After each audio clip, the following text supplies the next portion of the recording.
Welcome back, Honors. All right, so we are here to do this super fast flip to finish up the entire Reformation in under 8 minutes, right? Which could be mind-blowing, but I think we can do it. So let's go ahead and get after it, shall we, right? So we left off talking about Henry VIII, right? We're talking about Henry VIII and the Anglican Church and the growth of the Reformation in England, right? We talked about Henry's marriage to Catherine of Aragon going really, really bad when she only had one surviving child, Mary Tudor, right? And he divorces her after the Pope says no, and he establishes his new church known as the Church of England, or known as the Anglican Church, and also being related back to the Angles and the Saxons that I heard, the Anglo-Saxons, I heard all y'all say that answer yesterday. I was so impressed, so very proud. Now, going forward though, divorces her, and marries Anne Boleyn. Anne Boleyn has Elizabeth I, tries to divorce Anne Boleyn. She says no. He accuses her of heresy, also of witchcraft, also of treason, also of incest, has her executed. She ends up about 7 or 8 inches shorter, which is really, really aggressive, and she ends up losing her head, right? Now, also in the process, he has the Act of Supremacy issued, basically outlawing Catholicism in England. He gets married to a woman named Jane Seymour, and they finally have a boy, right? And that boy's name is Edward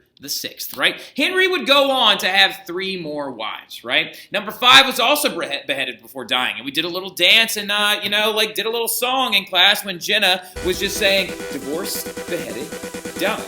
Divorced, beheaded, survived.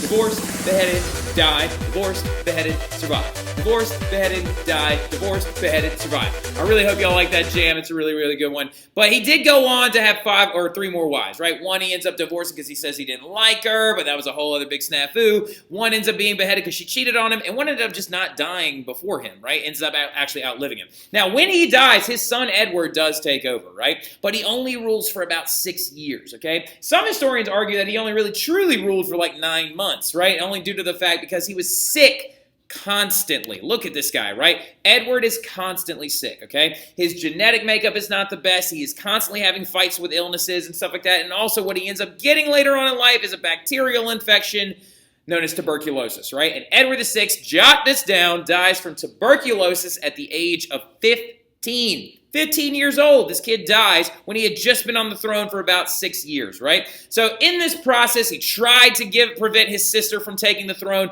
but because of this thing called the Third Succession Act of 1543, Mary becomes queen after him, right? Because of that, Henry was the product of a very large war, right? Known as the War of the Roses. You don't need to know that, but he was a product of a huge war. To prevent a further secession crisis, the Parliament decided to give ruling authority to the women of the Tudor house, right? So if Edward would die, which he did, which no one really saw coming, but I mean, I saw coming. So Mary, because I was there, Mary ends up taking the throne because she's the oldest of the 2 sisters, right? But when she becomes queen, she tries to take England back around to Catholicism again, right? And when she does this, she ends up having people burned at the stake for their Protestant beliefs. If they did not convert back to Catholicism like she wanted, she would have them burned at the stake. And she had several hundred people burned at the stake, which she earns herself a nickname known as Bloody Mary, right? For all of the executions that she committed. She also tried to get married, but she never had any kids, right? Because she was much older by the time she took the throne. And then when she dies, Elizabeth takes the throne. And Elizabeth, the Iron Queen herself, who never got married and claims she never felt the touch of the man, that's why the state Virginia is named after her. She is going to become queen. She splits England from the church completely, as in she separates church and state, okay? She takes the government and puts it over here, and the church and puts it over here, and leads to a more balanced system within England, right? And we will talk about Elizabeth, her makeup, and all of her really intense being a little bit later. So that's the big stuff about the Church of England. So we now know that even England is Protestant. Are we going to have any other major reformers on our hands? We actually are, right? Another major reformer is this guy by the name of John Calvin, right? John Calvin was a Frenchman who ends up being exiled to Switzerland, right? So he ends up being exiled due to the fact that one night in Paris, right, out of nowhere, this event in history known as the Affair of the Placards happens, right? And everybody goes to bed one night, and one night when everybody wakes up, there are posters all over France, right? Or not all over France, all over Paris, where it says, down with Catholicism, the Pope is a demon, like the Pope is a member of Satan, Francis is awful. And Francis is the king of France at the time. And some of our observers say one of those posters even showed up on his bedroom door, and no one knows how it got there, right? So when this happens, it's obvious that we got some Protestants that are hiding in France, right? So what the Francis I does is like, you know who this probably is? It's probably that guy, John Calvin, who's been trying to start a church for several years here. Go get him, go arrest him. What does John Calvin do? He runs away to Switzerland, right? Runs away to Switzerland and creates Calvinism there, right? And when he gets there, he creates a religion that revolves around a new concept, right? It revolves around the concept of predestination, which is defined down here, okay? Predestination is the concept that God knows who's going to get into heaven before they're even born, right? So way before they're even born.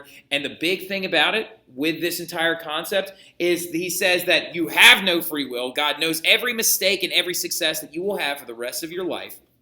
And so there's no point in trying to act like you're going to be saved when many of you are actually going to end up going to hell, right? So this is a big thing. It's going to lead Calvinist communities to having a very strict moral code, right? So because he believed that the members of his church were those pre-selected, were those destined people to go on to heaven, right? And in this predestination idea, this strict moral code, write these things down. These are things that were outlawed in Calvinist communities, okay? Sports, wearing any colors other than black and white, alcohol, theater, singing, dancing in public, toys for children, all of these things because they were considered a distraction from God, right? Even certain holidays. Halloween was outlawed in many Calvinist communities, right? But he ends up starting the Calvinist faith in Switzerland, and it begins to emanate out of Switzerland, right? And you actually do see some other sects go Calvinist as well. And then you're going to see this major event that you talked about in Mr. Mathern's class, the Council of Trent, right? So go ahead and hit pause real quick so you can jot these things down. They're pretty important. But the Council of Trent is going to be a group that is made to fix Catholicism, right? So this whole period that actually is known as the multiple meetings of the Council of Trent is known as the Counter-Reformation, right? The Counter-Reformation. Go ahead and just write Counter-Reformation. The Counter-Reformation